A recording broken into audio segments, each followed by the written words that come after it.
예수 그리스도의 고난을 묵상하는 사순절 기간인데요. 최근 유튜브 등 SNS를 중심으로 사순절을 지키면 안 된다는 터무니없는 주장이 돌아다니고 있습니다. 이런 주장에 어떤 문제가 있는지, 교회력이 우리 신앙생활에 어떤 영향을 미치는지 이순규 기자가 알아봤습니다.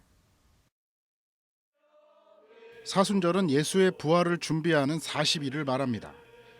이 기간 동안 그리스도인들은 금식과 회개, 절제 등을 통해 부활절을 경건하게 준비합니다. 많은 교회 역시 예수의 고난을 묵상하며 사순절을 지키고 있습니다. 하지만 대한예수교 장로회 합동총회 등에 속한 교회들은 사순절을 지키는 대신 부활절 바로 직전 일주일을 고난주간으로 지키고 있습니다. 교회사적으로나 신앙적인 면에서 의미가 있는 사순절이지만 최근 SNS를 통해 사순절은 미신이라며 지키면 안 된다는 주장이 전파되고 있습니다. 이들은 사순절은 성경이 언급하지 않는 인간적인 기념일이고 로마 카톨릭의 미신적인 행사이며 말씀 중심의 신앙을 훼손할 우려가 있다고 주장합니다. 과연 이들의 주장대로 사순절은 미신이기 때문에 지키면 안 되는 것일까? 사순절은 325년 니케아 공의회에서 부활절 일자를 확정하면서 지키게 된 절기입니다.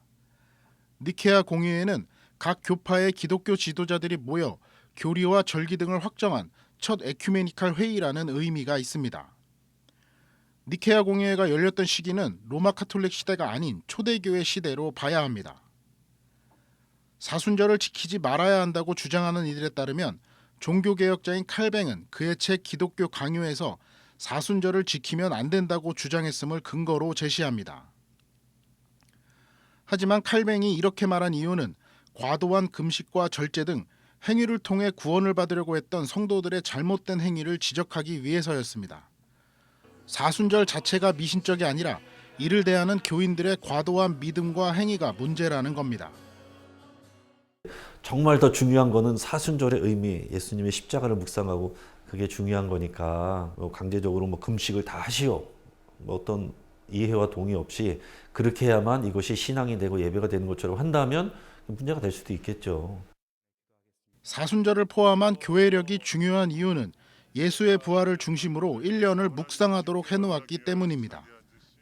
교회력은 부활절을 포함해 성탄절을 앞두고 그리스도의 오심을 준비하는 대림절, 하나님의 나타나심과 선교적 사명을 강조하는 주연절 등으로 이어지고 있습니다.